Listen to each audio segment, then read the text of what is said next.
Am I the a-hole for refusing to babysit my son's half-sister 3 days a week after school? My ex cheated on me while I was pregnant, and his affair partner, now wife, and I had babies only a few months apart. My son is older. For reference, all custody exchanges were done by family members, my mom and his sister, until our son was old enough to walk from one car to the other on his own. Now he's at that age, so we don't need to be face-to-face. The reason it got to this point was the cheating, and also because my ex and his affair partner asked me to send over baby clothes, bottles, diapers, etc. for their baby when I had purchased them for my son and not their daughter. My ex said they were struggling to afford it, and I made it clear I was not being held responsible for his child with another woman. He told me we could have raised the kids together if I had forgiven him for the affair. Then he called me a stuck-up bitch who acted like being cheated on was the worst thing ever. After that, all communication went through a parenting app. We did not do things together. I did not answer any calls he might have attempted unless our son was with him.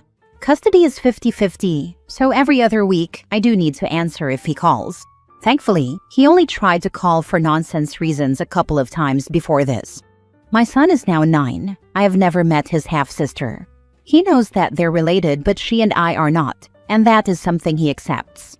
Just like he knows they have shared grandparents, their dad's parents, while the other grandparents are just hers or just his. A couple of weeks ago, my ex called while he had our son and asked me to babysit his daughter 3 days a week after school. He said his wife was going back to work and they needed childcare 3 additional days. I told him it would never happen and to never ask me again. But ask again he did, this time via text, and I ignored him. He tried to make the request through the app we use, and I simply replied one time that I had said no when he called, and my answer was still no. His wife tried to call me and then texted me 10 times, saying I needed to be a better mother and put my son first because, even though I hate it, her daughter is my son's half-sister, and they should be allowed to grow up close, being so close in age, and her daughter should be loved and accepted by me. I ignored her texts. My ex has tried to guilt-trip me with how much they've been through because his wife had stillbirths and miscarriages after their daughter. He has tried to force my hand by getting our son to ask me. At one point, he even said he would come over to my house with his daughter so I could meet her and we could agree to this. I let him know I wasn't going to answer the door if he did this. He even tried to get his attorney to order it. There was brief contact between the attorneys. Mine laughed at his poor attempt to force my hand and told me to continue ignoring him. Am I the a-hole? Now for the top comments. Why would you even consider this? Full stop, you need to have more respect for yourself. Your only responsibility is your son. I wouldn't consider it regardless, but I did question if that made me the a-hole, and largely because I have seen similar topics on my social media feeds. And people generally expect you to be one big happy family with an ex, even if they cheated, and to treat all kids like family. It made me wonder if I would be told I'm an a-hole and should suck it up and look after her. Not the a-hole. The miscarriages and stillbirths must have been heartbreaking, but not sure why they are even trying for more kids if they are struggling financially with the ones they have already. Maybe they thought they could force my hand if they had a bunch of kids running around. They seem to be the type of couple who expects people to give them free stuff and take care of things for them. All I know is they could have had 10 kids and my answer would be the same. I'm sorry, what? Your ex who is financially struggling paid a lawyer to force you to babysit? I thought it was crazy too. But then I think his attorney is related to his wife or a friend of hers or something, so maybe they're getting a discount. Not the a-hole. However, I think you need to ask your lawyer to file a motion to have a judge order him to stop harassing you. Also maybe for more custody. If they can't care for their own child 3 times a week and have 50-50 custody, how are they providing child care for your son when they have him? My attorney is aware of all the attempts. We're doing nothing for now, but ignoring and keeping all the texts. Next story. Am I the a-hole for telling my stepbrother's wife she's obsessed with me and imagining I want my stepbrother and ruining Thanksgiving in front of my entire family? I am 23 female. My stepbrother is 27 male, and his wife is 27 female. I first met her when I was 20, and this needs some backstory because it has been messy for years. So, backstory. My stepbrother dated his ex, let's call her Lily, for 5 years. Lily became the older sister I never had. We became close. Their relationship ended because my stepbrother cheated, was immature, and financially irresponsible. She left, and I stayed friends with her. I am still really close with her and we post pictures together sometimes, but I do not bring her to family events or talk about her around the family. From the first time I met my stepbrother's now wife, 3 years ago, she was standoffish, hostile, and acting like I was some kind of threat. She watched me the entire night like I was going to flirt with my stepbrother. She still acts like this. For the record, I never have, and I do not think about him that way. Over the years, her obsession with me has escalated. She's made my stepbrother block me on messages multiple times because I text him normal things like asking if he wants to grab lunch or help me move furniture. She has since accused me multiple times of wanting his attention and trying to ruin their relationship. This has put our parents in really awkward positions because she's made this a family issue. And then it started to get even more hostile between us when, 2 years ago, she found out I am still friends with Lily. She claims I am rubbing it in her face and has thrown multiple fits over it, repeatedly accusing me of wanting my stepbrother because of it. And last night was my breaking point or crash out.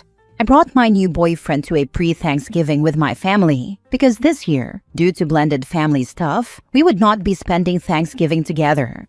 I stepped outside to help my stepdad with something, leaving my boyfriend alone with my stepbrother's wife for literally only a few minutes. When I came back, my boyfriend looked stunned. She had told him I am disrespectful, that I used to have a huge crush, or still might, on my stepbrother, that I've tried to ruin their relationship, and that I am also betraying her by staying friends with Lily. I lost it. I confronted her in front of our entire family. I told her her accusations were false, that her jealousy is creating family problems, and that she is embarrassing not only me, but everyone else. She cried, and then my stepbrother yelled at me for humiliating her. My boyfriend looked shocked, and honestly, I was embarrassed for reaching my tipping point with her. And now our entire family is completely divided. Some think I should not have said anything and that I was crazy for doing it. The others know the truth and think it was long overdue. Am I the a-hole for finally telling my stepbrother's wife that she is obsessed with me and imagining I want my stepbrother and for ruining Thanksgiving in front of my entire family? Not the a-hole. Why would you not have called her out earlier? Seems pathetic not to. If the family is divided, they have some issues. Super creepy that stepbro didn't put a stop to this years ago. When she made him block me, I actually confronted both of them in private. She said the closeness we had made her uncomfortable, which is honestly laughable because I wouldn't even call us close. He ended up unblocking me, and at the time he defended it, saying it was because she was uncomfortable with me being friends with his ex and because she's an only child who doesn't understand sibling dynamics. I am starting to think she is actually super weird based off these comments. You are not the a-hole. My thing would be, moving forward, you need to call her out every single time she says something. He's my brother. What's wrong with you? Do you have an incest kink or something? You keep bringing it up. Seems like someone spends way too much time on the hub. Do you know something I don't? Is my brother calling you by my name in bed or something? Because if not, it is super weird that you keep getting so aggressive with me over my brother. This is something that cannot be left alone, because leaving it alone just feeds their BS. This happened with my cousin, who is a good-looking guy, but he's my cousin. When I went to my uncle's, his father's, funeral, I gave him a lingering hug and said if he needs anything, we're there, and hung around him a bit more. His chick was staring daggers at me and said, that's my boyfriend? I said, well, that's my cousin, and gave a weirded out, kinda disgusted face, which my cousin returned. They didn't last long. Next story. Am I the a-hole for snapping at my husband's best friend after years of inappropriate comments? I, 34 female, have been married to my husband Evan, 36 male, for 6 years. His best friend Connor, 35 male, has been in the picture since college. They've known each other for almost 15 years. Connor has always made me uncomfortable, Since the beginning of my relationship with Evan, he's made these jokes that feel like more than jokes. If Evan ever messes up, I'm next in line. You sure you picked the right best friend? Evan doesn't deserve you. I would never let you out of my sight.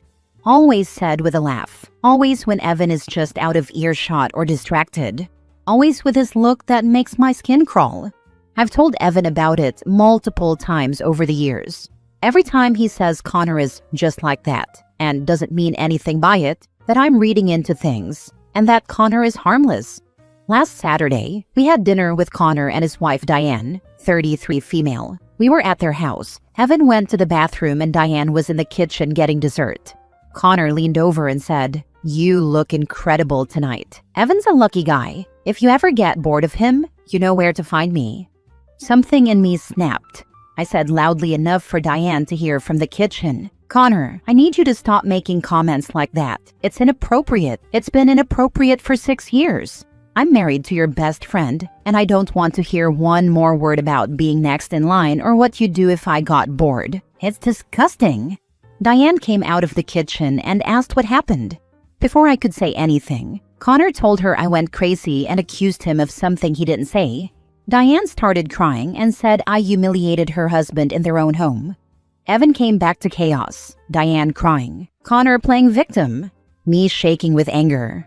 We left. In the car, Evan was furious. At me. He said I caused drama and embarrassed him in front of his best friend. He said I should have pulled him aside privately instead of making a scene. I've been pulling him aside privately for 6 years. Nothing changed. He never believed me. He never talked to Connor. What exactly was I supposed to do? Now Evan wants me to apologize to Connor and Diane to smooth things over. He says Connor probably didn't mean it that way, and I overreacted. I'm not apologizing for finally defending myself. Am I the a-hole? Not the a-hole, but you said Connor always makes these comments when Evan is just out of earshot. Has Evan ever actually heard him say this stuff directly, or has it always been your word against Connor's? Evan has heard some of the milder stuff. The "if Evan messes up, I'm next" comment was said in front of him once at a barbecue. Evan laughed and said good luck with that, like it was a joke between bros. But the worst stuff, the comments about how I look, the "you know where to find me" stuff, that's always when Evan isn't right there. Connor is smart about it. He knows what he's doing. Hey, I think you should be even madder at your hubby. How dare he not defend you? You know damn well if his friend ever assaulted you, it would be your fault for not speaking up. But God's forbid you speak up before it gets to that point. And the guy's wife? Only reason she would jump straight to crying and denial before getting the full story from both of you is that he has made a habit of this. Maybe he's even cheated before and they worked through it. Not the a-hole, but you need to put your freaking foot down. Next story. Am I the a-hole for inviting my ex to Thanksgiving? I shared 2 kids plus my first son with my ex. He has been there for my oldest since he was 1. He is all he knows, and he is still there for him. He is still an active dad for him and his bio children too. He isn't perfect. He, like me, has a dysfunctional family, full of addicts and unhealthy coping mechanisms. I adore him as a person and as a friend, but there's no interest otherwise. We make a great co-parenting duo. Where I slack, he strives, and vice versa. Anyway, as I said, our families are dysfunctional. We have always vowed that we would never be like our parents or give our kids an unhealthy upbringing, even if it meant we swallowed our pride at times. This year, I went to my fiancé's brother's Halloween party and allowed my kids to make the choice whether they wanted to come with me or go trick-or-treating. Like most kids would, my children chose candy. My parents said they would take them trick-or-treating, since my mom and dad were home passing out candy anyway, and it was no big deal. Side note, my mom and stepdad or dad are my only stable family, and they became his too. He can still call my mom with stuff, and I stay out of it, because I know I'm lucky to at least have her, and honestly, I'm grateful he can call our son's grandma with stuff. My ex wanted to stop by and see the boys at my parents'. Again, I wasn't there, but they know he doesn't have anywhere to go usually. It wasn't a big deal, but my fiancé was annoyed. Which I do understand from his point of view. I'd probably be upset if his ex was at his parents' and not me. But the difference is, We were welcome to come first, and I think my kids deserve to have a parent there. Anyway, now it's about to be Thanksgiving. My fiancé won't be there, work, and he has no plans on his end that I'm aware of. I usually go to my bio dad's side, but without going into too much detail, I will no longer be going there. It's already a hard year for me because of that. My mom also doesn't have a lot of family, and after talking, we decided we want to break the cycle. We will have something small every year for my kids there with us, so that they have something surrounded by love. My fiancé made no attempt to make sure I had somewhere to go, at all. He didn't ask about it, only informed me he wouldn't be off when I asked. My son's father has nowhere to go either. Again, I'm lucky enough to have my mom and stepfather. He has no one. Would I be the a-hole for allowing him to pop in and see our boys on Thanksgiving, being as I will have them every year for the foreseeable future since he has nowhere to go? Maybe I'm wrong, but I'd rather suck it up. And my boys see that no matter what, we were there for them. And I know he can't provide that, but I don't want him to be any less included as a father, because he doesn't have that. Am I the a-hole for allowing him, who like me has nowhere to go, to come to my family's small Thanksgiving for our children? There's nothing better for kids to see than their parents getting along. This is especially true when the parents are no longer together. I was neighbors with a divorced mom. Every Mother's Day, I heard her ex hyping up their kids outside to compete on who loved mom more. Happened for the 3 years we both lived in that complex. Co-parents getting along is what it really looks like when you're doing it for the kids. Not the a-hole, at all. My husband's parents were divorced when he was a teenager. When I met him years later, they were able to spend all holidays together with their kids, grandkids, and the mother's new husband. I never saw such a healthy co-parenting relationship. It is healthy for the kids to all get along. My question to you is, why are you engaged to someone who doesn't care if you have somewhere to spend Thanksgiving or not? Do you really want to marry someone that has a problem with the father of your children being with them on holidays? It is kind to care about the mental well-being of the father of your children for your children, especially around the holidays. Your ex having a continuing relationship with your parents, when he has no one else, is going to benefit your children. You really need to explore why your fiancé has such a problem with this, because the father of your children will be in your life for the rest of your life. He should understand you need to do what is in the best interest of your children, and as your fiancé, be proud of you for being mature enough to do this for your kids. Please go to premarital counseling and make sure your fiancé isn't going to make this a problem going forward.